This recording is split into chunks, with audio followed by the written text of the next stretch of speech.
c'est le mot principal que je pourrais dire si on me dit qu'est-ce que c'est le mot principal. C'est vraiment l'amour. L'amour, c'est quelque chose d'essentiel. On en a besoin de l'amour. L'amour, c'est, tu vois quelqu'un que tu aimes profondément et que tu peux pas lui faire de câlins. Bah, les câlins, c'est l'amour. Et bah, t'es obligé de lui en faire un parce que ça te relie tellement. C'est comme un aimant avec quelqu'un. L'amour et ton âme. Et ça se colle tout le temps ensemble. Tout le temps, tout le temps, tout le temps, tout le temps, tout le temps. C'est l'amour, c'est même la planète est amour, Dame Nature est amour, notre maison est amour, nous on est amour, tout est amour. Notre boulot aussi peut être amour. Exemple sage-femme, moi le boulot que je veux faire c'est amour. Notre maison elle est amour. Les films ça peut être dans l'amour. J'en ai mille des exemples sur l'amour, moi. Mais l'amour, ça veut tout dire. Les arbres, l'amour, la forêt, l'amour, le village, l'amour, les gens qui se parlent, l'amour. C'est tout l'amour. L'amour, c'est l'amour. C'est l'amour.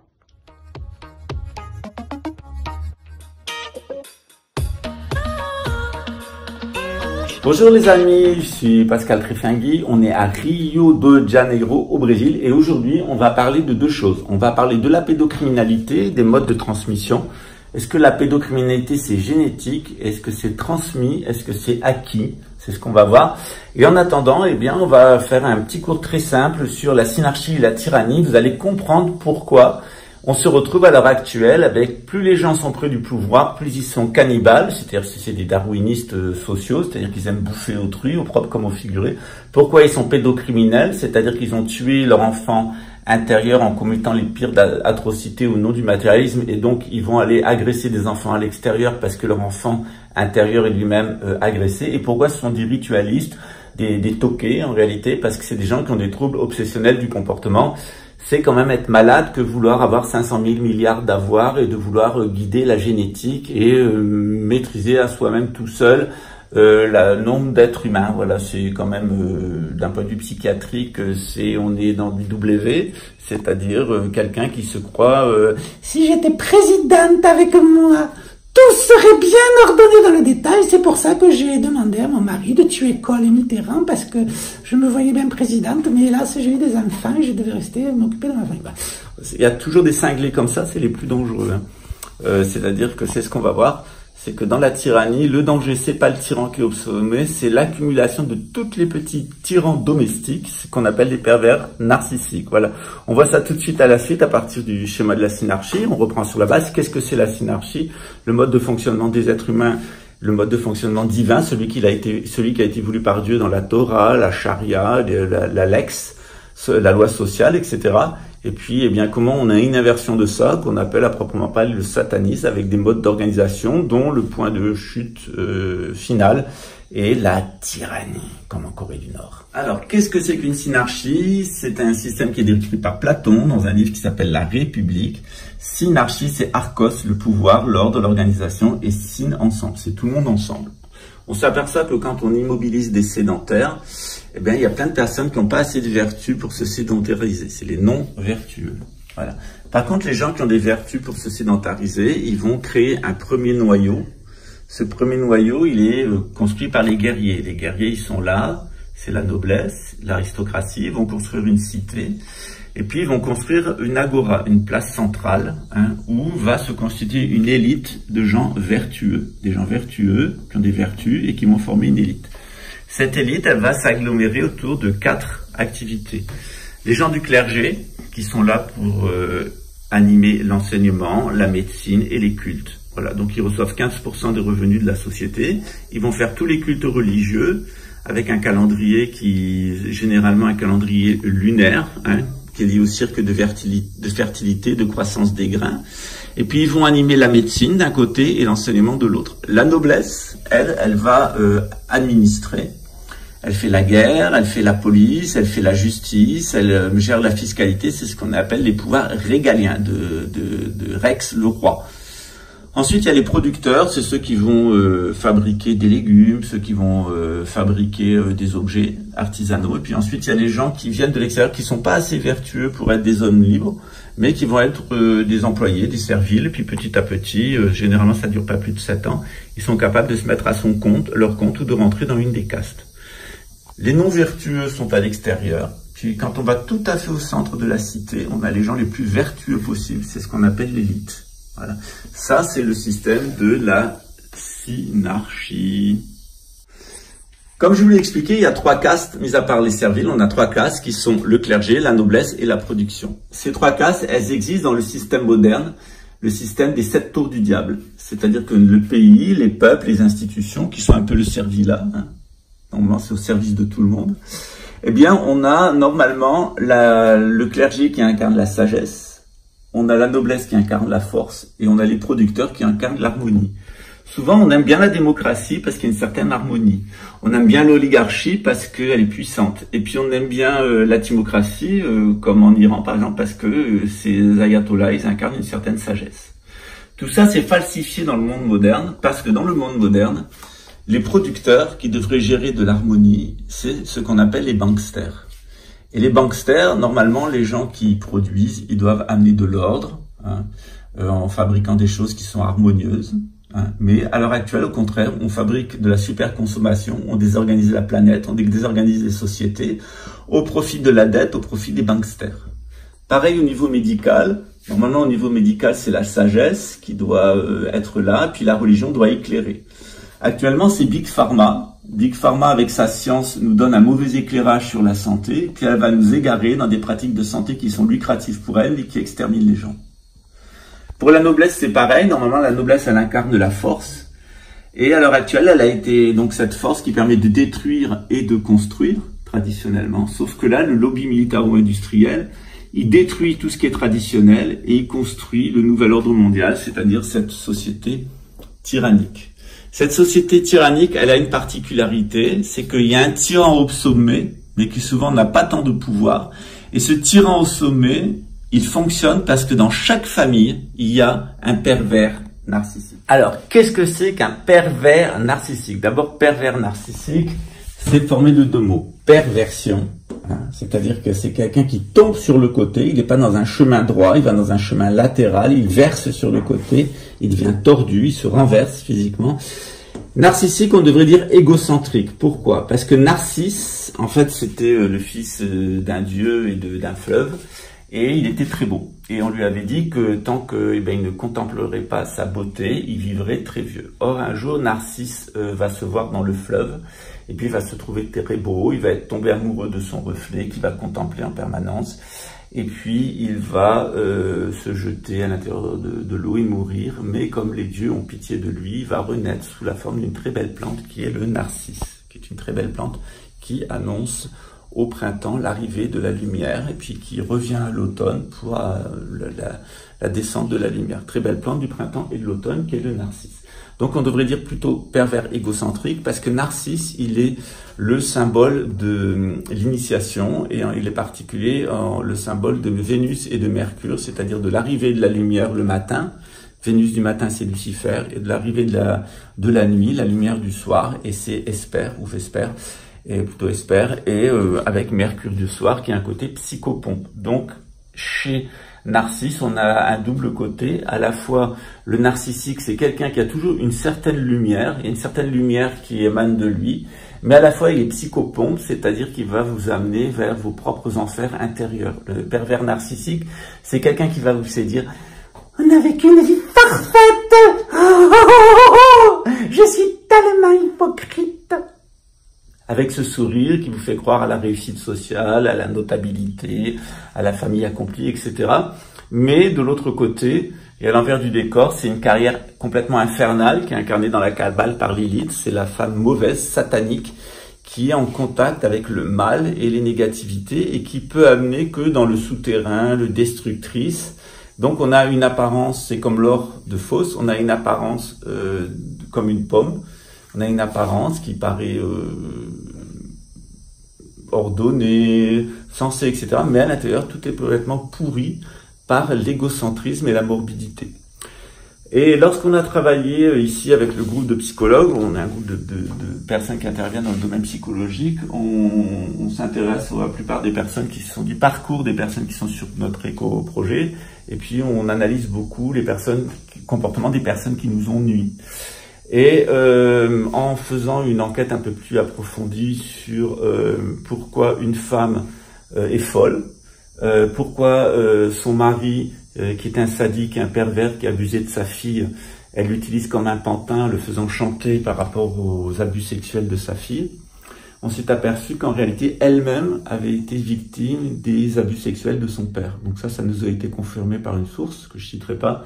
Et généralement, ce qu'on s'aperçoit, c'est que les femmes qui ont été abusées par leur père, et qui soit l'ont complètement refoulé au sens psychanalytique, c'est-à-dire qu'ils n'en parlent pas, elles vont épouser des maris qui vont abuser de leur propre fille. Et on a des générations d'abuseurs sexuels. Et c'est le cas chez les Édomites, c'est-à-dire cette pourriture hypocrite, toute cette hypocrisie sociale qui nous permet de passer de la timocratie à l'oligarchie, à la démocratie, actuellement à la tyrannie. Toute cette hypocrisie, elle est basée sur un champ de pourriture morale. C'est des gens qui sont de véritables pourritures. Et ces pourritures-là, ils sont pourris parce qu'ils ont été rendus pervers. Ils ont été rendus pervers, par exemple, ils ont été rendus pervers pourquoi? Par exemple, normalement, un père, il donne la vie à ses enfants et il accompagne ses filles et ses fils à la vie, à s'épanouir et à nouveau porter du fruit. Quand le père n'est pas dans ce processus d'accompagnement, quand il vient avoir des rapports sexuels avec ses enfants, eh bien, il est complètement narcissique, c'est-à-dire qu'il baisse son propre reflet. Les enfants sont les reflets des parents. Il vient reféconder avec des négativités son propre reflet. Et donc, c'est un parcours infernal, c'est un parcours satanique. Et généralement, il va avoir plusieurs conséquences. Et on a eu plusieurs étudiants d'ailleurs qui se sont confiés dans notre projet et dans les cours par rapport à ça. On a été confrontés à la pédocriminalité, qui est une forme de satanisme. C'est-à-dire, c'est quand le père est tellement égocentrique, tellement imbu de lui-même, qu'il va aller féconder ses enfants avec ses propres négativités. Et il y a des mères dont l'enfant est en réalité leur sœur. Et l'abuseur sexuel va même aller abuser sa petite fille. Donc, s'il y a une prise de conscience à un moment dans les maillons, eh bien, il va avoir une réaction de libération. Ce qu'on sait en génétique, c'est que c'est lié au gène XQ28. C'est-à-dire que les gens qui ont un défaut sur le gène XQ28, par exemple, il y a deux possibilités. La principale caractéristique chez les primates qui ont une mutation du gène XQ28, c'est qu'ils deviennent homosexuels. Donc s'ils deviennent homosexuels, eh bien, par définition, qu'est-ce qui va se passer? C'est la caractéristique dans les femmes, dans les clans de primates, notamment chez les bonobos, chez qui le mécanisme du gène XQ28 a été remarqué, c'est que ils deviennent des mâles de deuxième catégorie. Donc il y a les mâles alpha qui vont continuer à être agressifs, se reproduire, mener la vie sociale, mais les singes de catégorie bêta, qui sont atteints d'une mutation du gène XQ28, eh bien ils vont ne pas concevoir. Mais ils vont s'occuper des personnes âgées, ils vont abaisser les tensions sociales, ils vont subir la violence des mâles alpha, mais ils créent un abaissement des tensions et ils vont aussi protéger les jeunes des abus sexuels des mâles dominants. Par contre, eh bien, lorsqu'on empêche ces mâles alpha de devenir des homosexuels dans le cadre des primates, c'est le contraire qui va se passer. C'est-à-dire si on les oblige à assister le mâle dominant, ils peuvent venir très agressifs et violents envers les femmes et ils peuvent abuser les enfants. Donc généralement, on pense que les pédocriminels sont des homosexuels refoulés à cause du contexte social. Dans le cas de cette personne-là, on en a eu la preuve parce qu'on a une petite vidéo, elle se paluche avec une hystérique qui avait intégré ce projet. C'est une gouine refoulée. Et plutôt qu'assumer son homosexualité, c'est normal d'être homosexuel, c'est une mutation du gène XQ28, eh bien, elle a refoulé sa mission d'homosexuel. Et les viols qu'elle a subis par son père quand elle était petite, elle et ses sœurs, eh bien, de son propre père, elle a choisi un mari qui était un abuseur sexuel et d'une famille qui est complètement impliquée depuis plusieurs générations dans la pédocriminalité, le viol d'enfants. C'est quelquefois le cas dans les familles de Maquignon, Par exemple, dans les fins fonds des campagnes, il y a des gens qui élèvent des vaches, qui font du commerce de viande. Et chez les maquignons, il y a très très souvent de la pédocriminalité. Le commerce de viande, il n'est pas innocent. Et chez les gros commerçants de viande, il y a souvent de la pédocriminalité. Et quand on cumule l'homosexualité refoulée, plus une famille qui a toujours été impliquée dans la pédocriminalité et dans le commerce de viande, on arrive à avoir des pervers narcissiques de haut vol. Dans le cas de cette pervers narcissique, elle avait quand même convaincu, elle était à 2 doigts de convaincre son mari de prendre une arme, de tirer sur 2 présidents, parce que nous avait-elle dit, d'abord elle a dû se sacrifier pour ses enfants et qu'elle l'a largement fait payer en les mettant dans le lit de son mari, mais qu'elle aurait été une présidente parfaite où tout aurait été bien organisé. D'ailleurs, la preuve, elle a demandé à tout le monde de voter pour Nicolas Sarkozy, parce que c'était bon pour la carrière à long temps de son mari, et que sa propre mère bat campagne pour Éric Zemmour avec tout le caractère démoniaque du nomadisme dévié et des juifs qui apostasient. Alors c'est surtout vrai chez les convertis. Quand les convertis apostasient, ils retournent avec leur ethnicité. En l'occurrence, c'est des Kabyles, des Berbères. Alors qu'il y a derrière les Berbères, il y a les Gauls, les Visigoths, etc. Toutes les invasions qui sont venues des pays de l'Est, ce qu'on appelle actuellement l'Ukraine et la Pologne. Voilà. Donc il est très important de comprendre ce schéma général de la synarchie, comment on en arrive à la tyrannie. Et à notre époque, vous allez voir de plus en plus de pervers narcissiques, c'est-à-dire de pervers égocentriques, qui sont persuadés que si on leur confie le pouvoir, ils vont faire quelque chose d'ordonné. La tyrannie, c'est toujours on va rétablir l'ordre. Jules César a dit je vais rétablir l'ordre, Staline a dit je vais rétablir l'ordre, Mao a dit, Pol Pot, etc. Tous les tyrans criminels sont venus en disant je vais rétablir l'ordre. En réalité, ces gens sont d'une hypocrisie absolue parce que le désordre et la pourriture est en eux. Ils sont très éloignés de ce que peuvent être des vertus morales et ce qu'ils essayent de constituer, c'est un centre de pourri. Or, on l'a vu dans le cas de cette personne sur notre éco-projet, alors que moi, tous les gens de mon entourage, j'essayais de leur faire exprimer des vertus spirituelles, les éduquer. Elle les a fait tous rentrer dans une tentative d'homicide, dans du harcèlement en réseau, des cambriolages, des fausses vidéos, des faux témoignages, une véritable cabale. Donc cette personne a montré tout son côté absolument satanique, destructeur et pourri, mais c'est normal. C'est tout à fait normal. C'est une programmation génétique qui est liée au gène XQ28. Si elle s'était assumée en tant que lesbienne et par exemple en prenant un mari très faible qui n'avait aucune force physique, ce qu'avait fait d'ailleurs sa fille, hein, qui a pris un homme qui a un profil d'homosexuel, ça a plutôt stabilisé les choses. À partir du moment où elle a pris quelqu'un qui avait plutôt un type hétérosexuel marqué et violent, où elle a voulu se mettre à l'abri d'un mal dominant, eh bien elle a encouragé chez elle la perversion narcissique et les côtés tyranniques,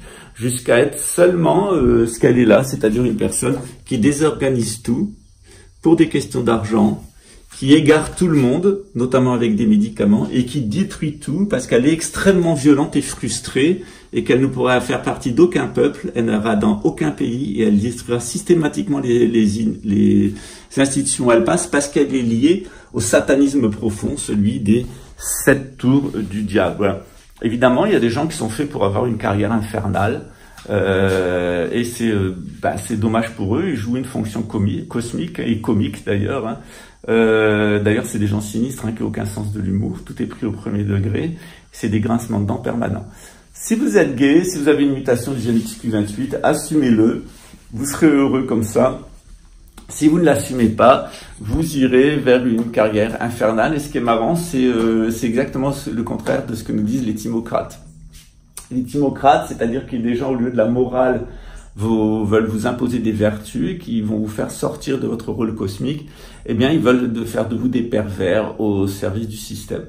Or, on peut très bien s'épanouir dans l'homosexualité, on peut avoir une relation très belle avec Dieu. Ça a été le cas d'ailleurs de pas mal de grands mystiques, comme Ibn Arabi d'ailleurs, qui est un des plus grands saints de l'islam et qui était aussi homosexuel. Voilà. Sur ce, j'espère que vous avez tout compris. Et puis, j'espère que les personnes qui ont fait du mal à autrui, ils ont toujours un moment où ils peuvent prendre conscience. Et quand on a fait du mal à autrui et qu'on en prend conscience, le mieux c'est d'aller se livrer soi-même à la police et confesser tout ce qu'on a fait avant de se retrouver en prison. Voilà. Ciao. Alors évidemment, pour en finir, eh bien, ce qu'il faut le comprendre avec les satanistes en général, c'est qu'ils souhaitent imposer à autrui le châtiment que eux-mêmes méritent. Si vous lisez avec attention la Bible, et vous verrez que Satan, ce qu'il souhaite, bien d'abord, il ne se prosterne pas devant l'humanité, ce qui est quand même normal, puisque l'homme est au sommet de la création. Et Satan veut détruire l'humanité en pensant qu'elle va introduire le désordre partout. Mais en réalité, celui qui manque d'humanité, c'est Satan lui-même, et celui qui doit être détruit, c'est Satan lui-même. Et c'est ce qui arrive toujours pour les personnes qui sont dans une carrière satanique, c'est-à-dire qu'ils s'en sortent toujours en voulant imposer à autrui ce que eux-mêmes méritent. Et généralement, la personne satanique, plus elle va insister dans sa carrière satanique, par exemple pour envoyer une personne en prison ou la pousser au suicide ou l'assassiner, plus c'est elle qui va aller en prison, qui sera poussée au suicide et qui au final sera assassinée. Mais pour le comprendre, il faut accepter de sortir de la perversion narcissique, de se voir en face, qu'elle accepte qu'elle ait été sodomisée et violée par son père pendant des années, ainsi que ses sœurs, que sa mère est une psychopathe, qu'elle a choisi un mari parce qu'il venait d'une famille de pédocriminels et qu'elle savait très bien la pédocriminalité de son mari sur sa fille et qu'elle s'en est accommodée parce qu'avant tout, chez elle, ce qui compte, c'est l'argent. C'est une femme qui est absolument obsédée par la possessivité et tout ce qui est lié à l'argent. Sans doute, si elle avait assumé son homosexualité, le fait qu'elle est une lesbienne et qu'elle aurait peut-être été même douée pour les métiers de la banque, mais elle s'est retrouvée en situation inversée, c'est-à-dire avec Big Pharma et puis avec un mari pédocriminel qui, pendant des années, s'est tapé sa fille et avec qui elle a négocié une retraite dorée, la paix et la tranquillité. C'est-à-dire ce sont des femmes qui dansent sur le corps humilié et profané de leurs propres enfants. C'est ce qu'on appelle une carrière satanique.